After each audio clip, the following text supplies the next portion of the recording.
تو روسین لائنکس یہ کیا ہے؟ تو ہم آپ کو بتاتے ہیں کہ یہ سیاہ گوشت ایک ٹھنڈے علاقوں میں رہنے والا ایک جانور ہے جو کہ پاکستان میں ہی پایا جاتا ہے۔ یہ پاکستان کے شمالی علاقے اور گلگت بلتستان میں پایا جاتا ہے۔ اس کا وزن 18 سے 35 کلو گرام تک ہوتا ہے۔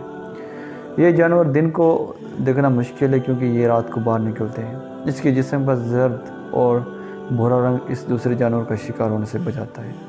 اس کے پاؤں برفانی تندوے کی طرح بڑے ہوتے ہیں جو اسے برف پر بھاگنے میں مدد دیتے ہیں۔ یہ 50 سے 60 کلومیٹر فی گھنٹہ کی رفتار سے دوڑتا ہے۔ سیاہ گوشت اور 12 سے 15 فٹ اونچی چھلانگ لگا کر پرندے کو پکڑتا ہے۔ یہ اپنے سے 5 گنا بڑے جانور کا شکار بھی کر سکتے ہیں۔